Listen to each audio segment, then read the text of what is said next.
2:17 a.m. Jim Harper drives his rig deep into the Alaskan wilderness with $18 million in casino cash. The GPS shows him heading toward Denali, but the tire tracks just vanish. By dawn, Jim is gone, but his dash cam footage will expose the biggest money laundering scheme in the state. Jim's hands shake as he loads the final bags into his truck. $18 million, enough to disappear forever.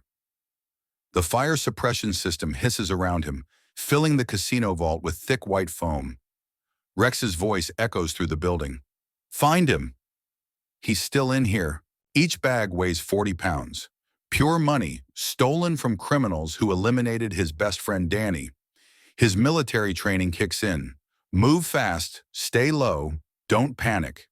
The foam makes everything slippery. His boots slide on the polished floor as footsteps pound down the corridor. "Danny, this is for you, brother," Jim whispers. 22 years of trucking, and it comes down to this. Either he gets out in 3 minutes, or he disappears forever. His modified truck idles outside the loading dock. Exhaust steaming in the -20 cold. Hidden compartments welded into the trailer can hold millions without detection, but only if he can reach it. "There! Loading dock B!" Loud sounds echo through the building. Jim crashes through the emergency exit, setting off every alarm. His truck roars to life. In the rearview mirror, bright flashes light up the night. As projectiles shatter his windshield, Jim thinks about his kids, about Sarah losing her home, about all the families destroyed while casino executives bought yachts. The speedometer hits 80 on ice-covered highway. Police sirens wail behind him. His CB radio crackles. "All units, suspect vehicle heading north on Route 3. Extremely dangerous. Use of force authorized." But this story didn't start with an $18 million heist. It began 6 months earlier when Danny Crow was found dead. State troopers told Jim it was a hunting accident, but Jim knew Danny never made mistakes with guns. At the funeral, Danny's widow Sarah whispered, "He was scared the last few weeks. Said he found something bad at the casino." While delivering generators to Northern Lights Casino, Jim noticed something wrong. Massive amounts of cash moved at odd hours. Security cameras always malfunctioned during transfers. Danny's replacement wouldn't make eye contact. Sarah gave Jim Danny's work notebook. Strange delivery schedules. Notes about special cargo at unusual hours. Sketches of hidden compartments in trucks. The final entry. "They're moving something big tomorrow night, not casino supplies." Jim found Danny's voice recording. "Jim, they're moving cash in the generator deliveries. I followed one truck, saw them transferring bags that weren't on any manifest. If something happens to me, check the Tuesday night deliveries." Following Danny's notes, Jim discovered the first operation. Tuesday night generator delivery contained $2 million in cash hidden in equipment casings. The casino used legitimate supply runs to move money without suspicion. Jim realized he could intercept one delivery. He planned everything perfectly. Remote highway section, stage breakdown, replace cash with real generators to delay discovery. But just as he transferred the $2 million, headlights appeared. Security patrol coming early. Jim barely escaped, completing the switch in the final seconds. Success led him deeper. He discovered weekly cash runs worth $5 to $8 million. Monthly special deliveries worth $15 to $20 million. The operation was massive. For the second heist, Jim targeted the weekly armored transport. He created an elaborate staged accident during a blizzard, used his CB radio to pose as a state trooper directing traffic, forced the armored car to stop while transferring $8 million to his hidden trailer. A real state trooper arrived 15 minutes early. Jim abandoned his truck, fled on foot through the blizzard, retrieved it later. But he had the money. Rex Dalton, the casino manager, became obsessed with finding the robbery gang. Security increased. Rewards offered. Local truckers threatened. Jim realized time was running out. Security cameras identified Jim's truck at both robbery locations. Rex ordered his arrest, but Jim was already planning the final score. Casino executives were attending a criminal organization meeting in Anchorage. The main vault contained $18 million in emergency funds. Lightly guarded, Jim's last chance.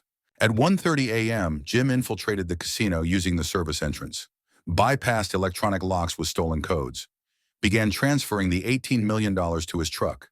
But Rex returned early from Anchorage. Backup security arrived ahead of schedule. Police received an anonymous tip. Building lockdown activated. Jim was trapped in the vault with only $14 million transferred. Rex personally searched with an armed team. Jim had to choose: escape with partial score or risk everything for the full amount.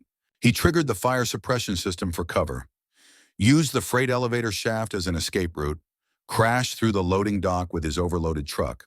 The high-speed chase began. Jim's truck, heavy with $32 million total, struggled on icy mountain roads. Multiple police units pursued.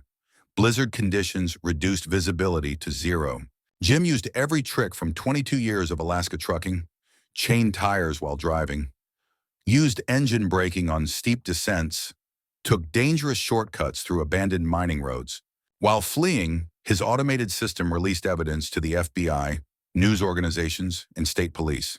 Complete files on the financial fraud operation, documentation of Danny's elimination, locations of criminal safe houses. Approaching a cliffside turn at dangerous speed, Jim faced his final choice: slow down and face capture, or risk everything on one desperate maneuver. He took the logging road shortcut that dropped 200 feet through forest. The truck became airborne, crashed through trees toward the frozen lake below. "This is for Danny Crow and every family you destroyed," Jim transmitted as the truck plummeted. "The truth is out there now." Rex's team found only broken trees and tire tracks leading toward the lake.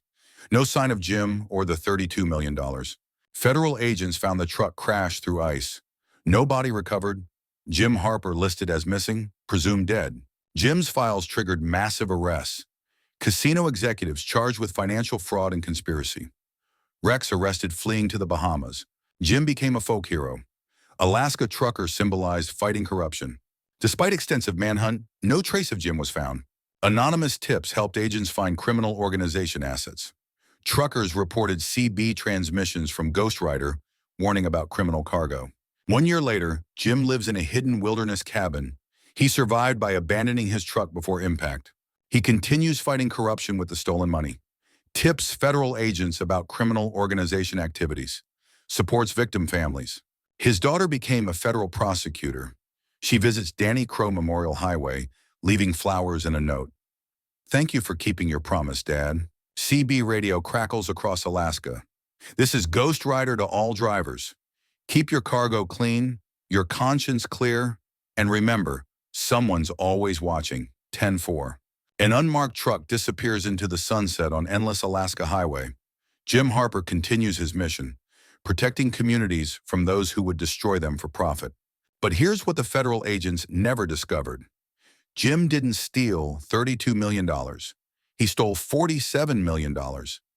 The extra $15 million came from a secret criminal organization vault Rex never knew existed.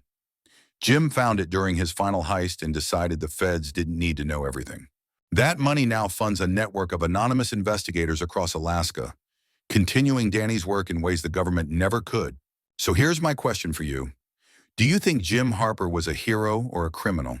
A man who stole $47 million, but used it to expose corruption that saved hundreds of lives. Hit that like button if you believe sometimes you have to break the law to serve real justice. And subscribe to this channel if you think ordinary people can still make a difference against powerful criminals. Because stories like Jim's prove that one person's courage can change everything. What would you have done in Jim's situation? Let me know in the comments below.